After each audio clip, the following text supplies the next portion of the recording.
जिन दिनों मेरा विवाह हुआ उन दिनों निबंध की छोटी छोटी पुस्तिकाएं पैसे पैसे की या पाई पाई की सो तो कुछ याद नहीं निकलती थी। उनमें दंपत्ति प्रेम, काम खर्ची, बाल विवाह आदि विषयों की चर्चा रहती थी। उनमें से कुछ निबंध मेरे हाथ में पढ़ते और मैं उन्हें पढ़ जाता। मेरी यह आदत तो थी ही कि पढ़े हुए में से जो पसंद ना आए उसे भूल जाना और पसंद आए उस पर अमल करना। मैंने पढ़ा था कि एक पत्नी व्रत पालना पति का धर्म है। बात हृदय में रम गई। सत्य का शौक तो था ही, इसलिए पत्नी को धोखा तो दे ही नहीं सकता था। इसी से यह भी समझ में आया कि दूसरी स्त्री के साथ संबंध नहीं रखना चाहिए। छोटी उम्र में एक पत्नी व्रत के भंग की संभावना कम ही रहती है। पर इन सद्विचारों का एक बुरा परिणाम निकला। अगर मुझे एक पत्नी व्रत पालना है तो मुझे पत्नी को एक पतिव्रत पालना चाहिए। इस विचार के कारण मैं ईर्ष्यालु बन गया। पालना चाहिए में से मैं पलवाना चाहिए के विचार पर पहुंचा, और अगर पलवाना है तो मुझे पत्नी की निगरानी रखनी चाहिए। मेरे लिए पत्नी की पवित्रता में शंका करने का कोई कारण नहीं था, पर ईर्ष्या कारण क्यों देखने लगी। मुझे हमेशा यह जानना चाहिए कि मेरी स्त्री कहाँ जाती है, इसलिए मेरी अनुमति के बिना वह कहीं जा ही नहीं सकती। यह चीज हमारे बीच दुखद झगड़े की जड़ बन गई।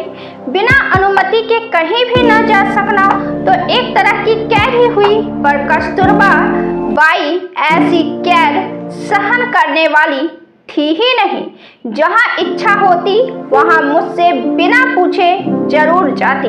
मैं जो दबाव डालता त्यों वह अधिक स्वतंत्रता से काम लेती और त्यों मैं अधिक चिढ़ता।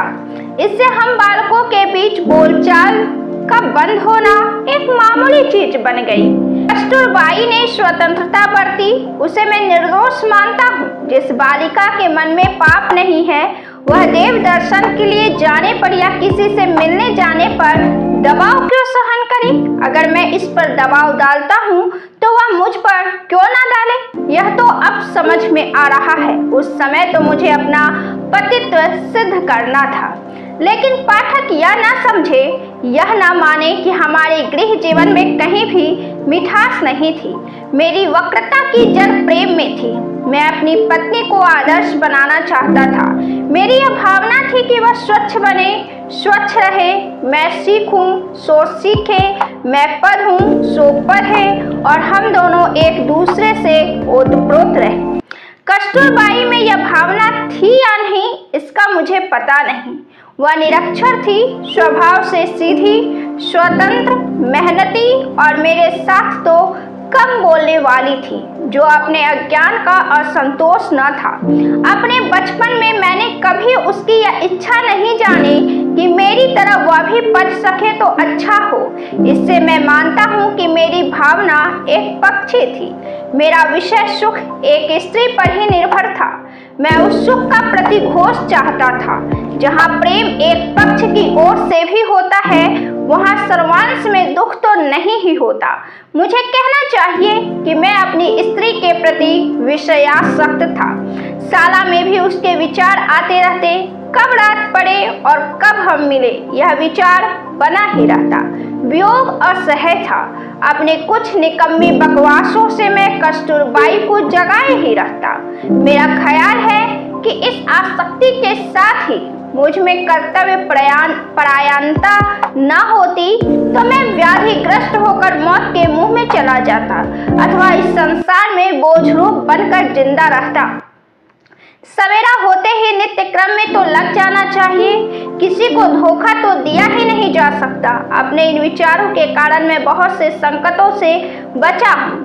मैं लिख चुका हूँ कि कस्तूरबाई निरक्षर थी। उसे पढ़ाने की मेरी इच्छा थी, पर मेरी विषय वासना मुझे पढ़ाने कैसे देती। एक तो मुझे जबरदस्ती पढ़ाना था, वह भी रात के एकांत में ही हो सकता था। बड़ों के सामने तो स्त्री की तरफ देखा भी नहीं जा सकता था, फिर बातचीत कैसे होती। उन दिनों काठियावाड़ में घूंघट निकालने का निकम्मा और जंगली रिवाज था। आज भी बड़ी हद तक मौजूद है। इस कारण मेरे लिए पढ़ाने की परिस्थितियां भी प्रतिकूल ही थी। ऐतवा मुझे यह स्वीकार करना चाहिए कि जवानी में पढ़ाने के जितने प्रयत्न मैंने किए वे सब लगभग निष्फल हुए। जब मैं विषय की नींद में से जागा तब तो सार्वजनिक जीवन में कूद चुका था, इसलिए अधिक समय देने की मेरी स्थिति नहीं रही थी। शिक्षक के द्वारा पढ़ाने के मेरे प्रयत्न भी व्यर्थ सिद्ध हुए। यही कारण है कि आज कस्तूरबाई की स्थिति मुश्किल से पत्र लिख सकने और साधारण गुजराती समझ सकने की है। मैं मानता हूँ कि अगर मेरा प्रेम विषय से दूषित ना होता तो आज वह एक विदुषी स्त्री होती। मैं उसके पढ़ने के आलस्य को जीत सकता था, क्योंकि मैं जानता हूँ कि शुद्ध प्रेम के लिए कुछ भी असंभव नहीं है। यूं अपनी पत्नी के प्रति विषयासक्त होते हुए भी मैं किसी कदर कैसे बच सका, इसका एक कारण बता चुका हूँ। एक और भी बताने लायक है। सैकड़ों अनुभवों के सहारे मैं इस परिणाम पर पहुंच चुका हूँ कि जिसकी निष्ठा सच्ची है उसकी रक्षा स्वयं भगवान ही कर लेते हैं। हिंदू समाज में यदि बाल विवाह का घातक रिवाज है तो साथ ही उसमें से थोड़ी मुक्ति दिलाने वाला भी रिवाज है। माता पिता बालक वर वधू को लंबे समय तक एक साथ रहने नहीं देती।